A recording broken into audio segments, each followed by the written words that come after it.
Om Swastiastu. Perkenalkan, nama saya Nilo Kertinayanti, nomor absen 26 dari kelas 11 Semia 2. Pada kesempatan kali ini saya akan meliterasikan buku PPKN atau Pendidikan Pancasila dan Kewarganegaraan, yaitu bab 2 mengenai kasus-kasus ancaman terhadap IPOLEK Sosbud Hankam dalam bingkai Bhinneka Tunggal Ika. Pada bab 2 ini terdapat dua subbab materi, yaitu yang pertama, ancaman terhadap integrasi nasional, yang kedua, strategi dalam mengatasi ancaman dalam pembangunan integrasi nasional. Pada subbab pertama, yaitu ancaman terhadap integrasi nasional, terdapat beberapa pembahasan, yaitu yang pertama, pengertian integrasi nasional. Integrasi nasional terdapat dua kata, yaitu kata integrasi dan nasional. Integrasi berasal dari bahasa Inggris, yaitu dari kata integrate yang artinya menyatu padukan, menggabungkan atau menyatukan, sedangkan dalam Kamus Besar Bahasa Indonesia, integrasi diartikan sebagai pembauran sehingga menjadi satu kesatuan yang utuh. Sedangkan kata nasional dalam bahasa Inggris yaitu nation yang artinya bangsa. Nah, dalam Kamus Besar Bahasa Indonesia, integrasi nasional memiliki dua arti, yaitu arti secara politis dan juga arti secara antropologis. Secara politis, integrasi nasional diartikan sebagai penyatuan berbagai kelompok budaya dan sosial dalam suatu wilayah kesatuan nasional untuk membentuk suatu identitas nasional. Sedangkan secara antropologis, integrasi nasional diartikan sebagai pembauran unsur-unsur yang kebudayaan yang berbeda dalam suatu masyarakat hingga mencapai keserasian fungsi dalam kehidupan bermasyarakat. Jadi secara umum, integrasi nasional diartikan sebagai penyatuan bagian-bagian kelompok masyarakat yang berbeda untuk menjadi satu kesatuan yang utuh, atau memadukan masyarakat-masyarakat kecil yang begitu banyak jumlahnya menjadi suatu bangsa. Pada pembahasan kedua itu mengenai syarat-syarat integrasi nasional.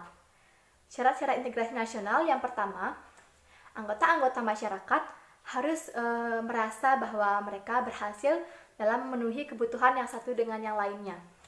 Yang kedua, terciptanya kesepakatan atau konsensus bersama mengenai norma-norma dan nilai-nilai sosial yang dijadikan suatu pedoman. Yang ketiga, norma-norma dan nilai-nilai sosial dijadikan aturan baku dalam kelangsungan proses integrasi nasional. Nah, kita ketahui bahwa Indonesia wilayah Indonesia terletak diapit oleh dua samudra dan dua benua, dan juga dilewati oleh garis khatulistiwa. Letak yang sangat strategis ini tentunya akan mendatangkan beberapa keuntungan dan juga kerugian atau ancaman bagi masyarakat Indonesia.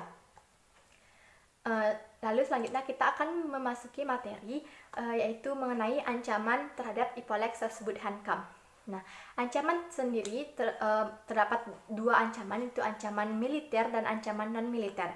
Ancaman militer meliputi pertahanan dan keamanan, ancaman non-militer meliputi ideologi, politik, ekonomi, dan sosial budaya. Nah, yang pertama itu kita akan membahas ancaman non-militer. Ancaman non-militer yang pertama itu ada ancaman dalam bidang ideologi. Kita ketahui bahwa bangsa Indonesia menganut paham Pancasila atau menganut ideologi Pancasila. Tentunya karena menganut ideologi Pancasila, bangsa Indonesia menolak ideologi-ideologi lain atau paham komunisme dan liberalisme. Dari penolakan tersebut nantinya akan tentunya menimbulkan ancaman atau pengaruh, tentunya yang dipengaruhi oleh globalisasi. Seperti misalnya pengaruh negatif dari globalisasi dalam bidang ideologi, yaitu pengubahan gaya hidup, cara bergaulan, dan yang lainnya. Yang kedua yaitu mengenai ancaman di bidang politik. Ancaman di bidang politik yaitu seperti misalnya berupa dari ancaman dari luar negeri seperti tekanan politik dan yang lainnya, dan ancaman dari dalam negeri yaitu seperti yang paling berbahaya adalah ancaman separatisme, karena biasanya ancaman separatisme tidak bisa mudah untuk dihadapi, yaitu separatisme yang tidak mempergunakan senjata. Nah, pengertian separatisme sendiri yaitu adalah suatu kegiatan untuk mendapatkan kedaulatan atau memecahkan suatu wilayah atau kelompok manusia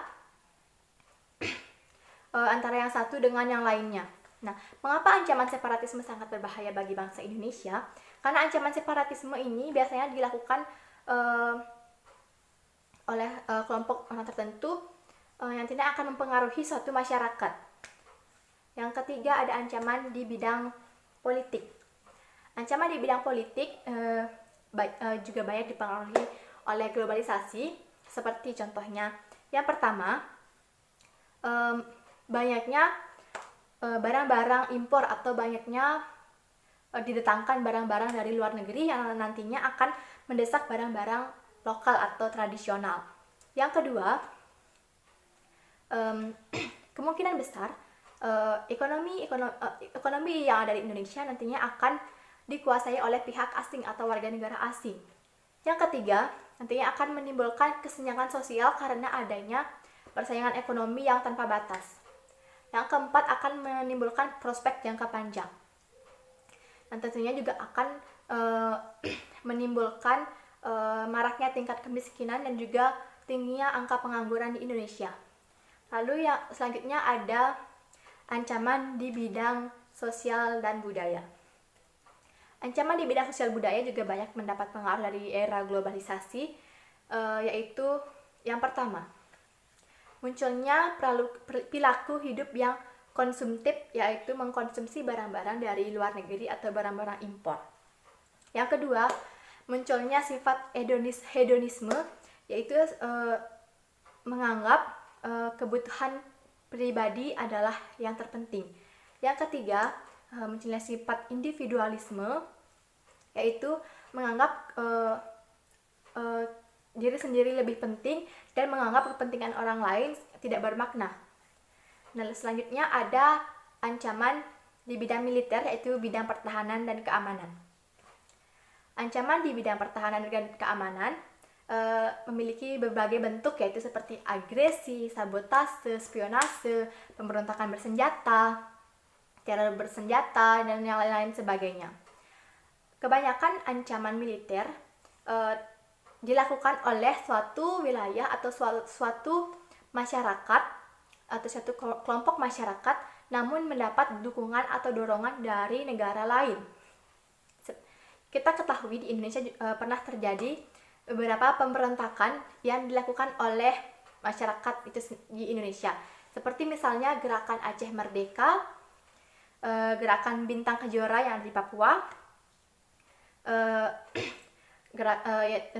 juga ada DITII atau Darul Islam atau Tentara Islam Indonesia, ada PRRI, ada Permesta, dan yang paling terkenal yaitu ada gerakan 30 September PKI atau gerakan G30S PKI yang terjadi pada tahun 1965. Selanjutnya kita akan ke pembahasan yaitu ketahanan nasional dalam aspek Ipolek Sosbudhankam terhadap kehidupan berbangsa dan bernegara. Yang pertama, ketahanan dalam aspek ideologi. Ketahanan dalam aspek ideologi diartikan sebagai kondisi dinamis kehidupan ideologi bangsa Indonesia yang berisi keuletan dan ketangguhan dalam menghadapi atau mengatasi tantangan, hambatan, ancaman, dan gangguan, baik itu yang berasal dari luar maupun dari dalam negeri, baik itu secara langsung maupun tidak langsung.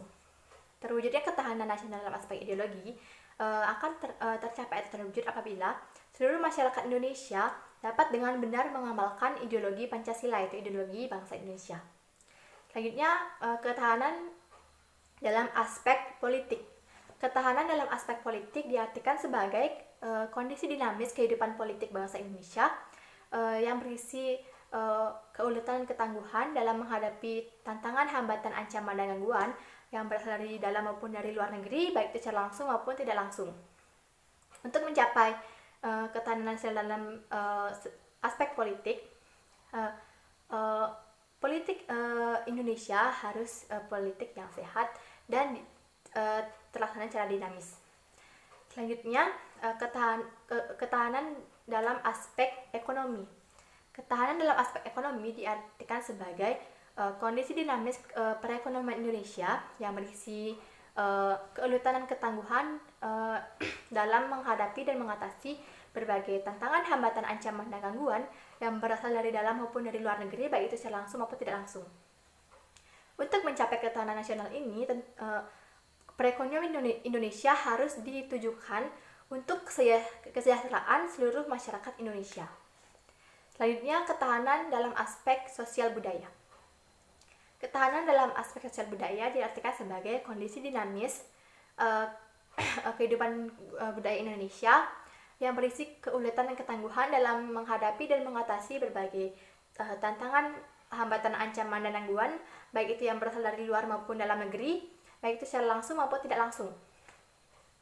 Selanjutnya, ketahanan dalam aspek pertahanan dan keamanan. Terwujudnya ketahanan, pertahanan, dan keamanan tercermin dalam kondisi daya tangkal masyarakat Indonesia yang dilandasi atas kesadaran bela negara. Nah, untuk mencapai ketahanan dan ketahanan nasional dalam aspek IPOLEK Sosbud Hankam, perlu peran penting dari masyarakat Indonesia, yaitu masyarakat perlu memiliki jiwa perjuangan.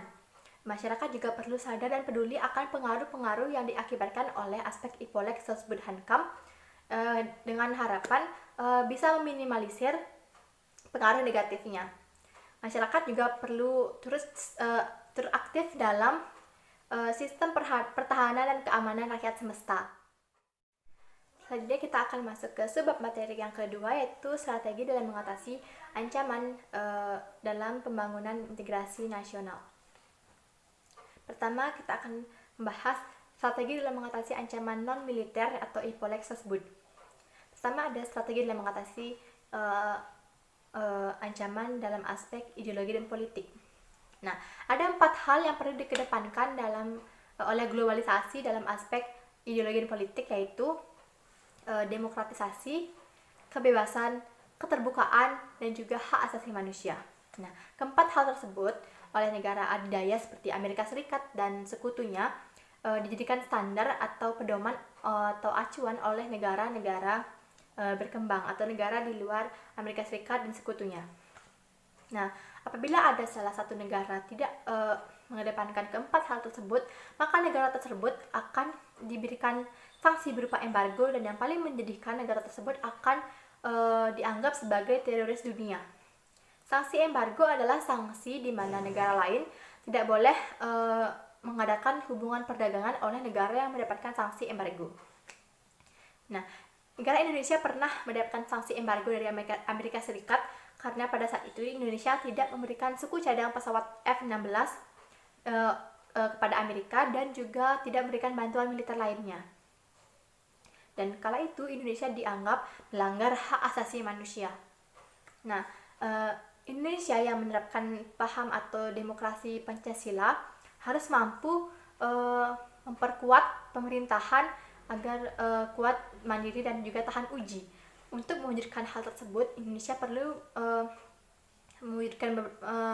mewujudkan beberapa hal seperti menegakkan supremasi hukum,